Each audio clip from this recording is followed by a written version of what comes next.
I see the player you mean. Rynvio? Yes, take care. It has reached a higher level now. It can read our thoughts. That doesn't matter. It thinks we are part of the game. I like this player. It played well. It did not give up. It is reading our thoughts as though they were words on a screen. That is how it chooses to imagine many things when it is deep in the dream of a game. Words make a wonderful interface, very flexible, and less terrifying than staring at the reality behind the screen.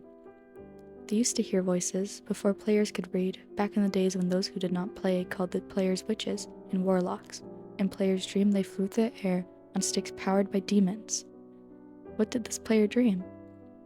This player dreamed of sunlight and trees, of fire and water. It dreamed it created, and it dreamed it destroyed. It dreamed it hunted and was hunted. It dreamed of shelter.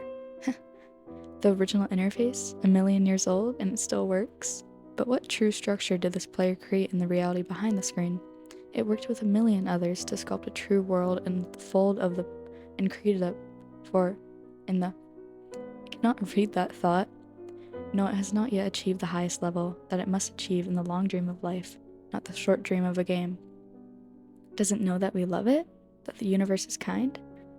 Sometimes, through the noise of its thoughts, it hears the universe, yes. But there are times it is sad in the long dream. It creates worlds that have no summer, and it shivers under a black sun, and it takes its sad creation for reality. To cure it of its sorrow would destroy it. The sorrow is a part of its own private task. We cannot interfere. Sometimes when they are deep in dreams, I want to tell them they are building true worlds in reality. Sometimes I want to tell them of their importance to the universe. Sometimes when they have not made true connection in a while, I want to help them to speak the word they fear. It reads our thoughts. Sometimes I do not care. Sometimes I wish to tell them, this world you take for truth is merely, and I wish to tell them that they see so little of reality in their long dream, and yet they play the game. Would it be so easy to tell them?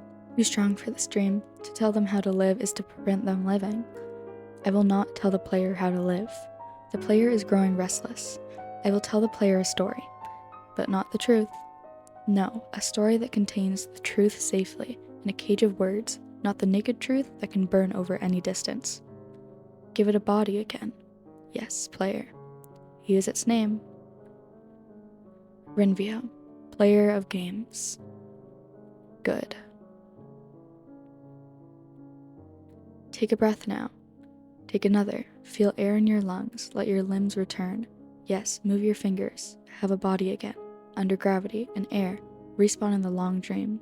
There you are, your body touching the universe again at every point. As though you were separate things. As though we were separate things. Who are we? Once we are called the spirit of the mountain. Father Sun, Mother Moon. Ancestral spirits. Animal spirits. Jinn, ghosts, the green man, then gods. Demons, angels. Poltergeists, aliens, extraterrestrials, leptons, quarks. The words change. We do not change. We are the universe. We are everything you think isn't you. You are looking at us now, through your skin and your eyes. And why does the universe touch your skin and throw light on you? To see you, player, to know you, and to be known. I shall tell you a story. Once upon a time, there was a player. The player was you, Rynvio. Sometimes it thought itself human on the thin crust of a spinning globe of molten rock. The ball of molten rock circled a ball of blazing gas that was 330,000 times more massive than it. They were so far apart that light took 8 minutes to cross the gap. The light was information from a star. It could burn your skin from 150 million kilometers away. Sometimes the player dreamed it was a miner on the surface of a world that was flat and infinite. The sun was a square of white. The days were short. There was much to do, and death was temporary inconvenience. Sometimes the player dreamed it was lost in a story. Sometimes the player dreamed it was other things, in other places. Sometimes these dreams were disturbing, sometimes very beautiful indeed. Sometimes the player woke from one dream into another, then woke from that into a third. Sometimes the player dreamed it watched words on a screen. Let's go back. The atoms of the player were scattered in the grass, in the rivers, in the air, in the ground. A woman gathered the atoms. She drank and ate, and inhaled, and the woman assembled the player in her body. And the player awoke from the warm, dark world of its mother's body, into the long dream. And the player was a new story. never told before, written in letters of DNA, and the player was a new program never run before, generated by a source code 1 billion years old, and the player was a new human, never alive before, made from nothing but milk and love. You are the player, the story, the program, the human, made from nothing but milk and love. Let's go further back. The 7 billion atoms of the player's body were created long before this game, in the heart of a star. So the player too is information from a star, and the player moves through a story, which is a forest of information planted by a man called Julian on a flat infinite world created by a man called Marcus, that exists inside a small private world created by the player, who inhabits a universe created by... Shush. Sometimes the player created a small private world that was soft and warm and simple, sometimes hard and cold and complicated. Sometimes it built a model of the universe in its head, flecks of energy moving through vast, empty spaces. Sometimes it called those flecks electrons and protons. Sometimes it called them planets and stars. Sometimes it believed it was in a universe that was made of energy, that was made of offs and ons, zeros and ones, lines of code. Sometimes it believed it was playing a game. Sometimes it believed it was reading words on a screen. You are the player, reading words. Shush. Sometimes the player read lines of code on a screen, decoded them into words, decoded words into meaning, decoded meaning into feelings, emotions, theories, ideas, and the player started to breathe faster and deeper, realized it was alive. It was alive. Those 1,000 deaths had not been real. The player was alive. You are alive. And sometimes the player believed the universe had spoken to it through the sunlight that came through the shuffling leaves of the summer trees.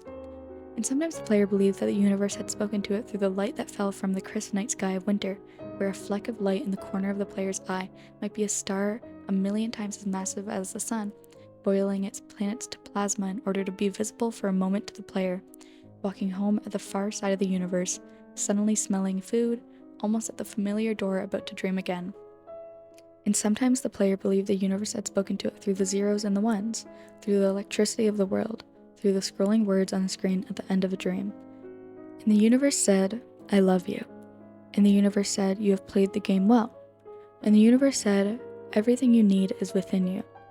And the universe said, you are stronger than you know. And the universe said, you are the daylight.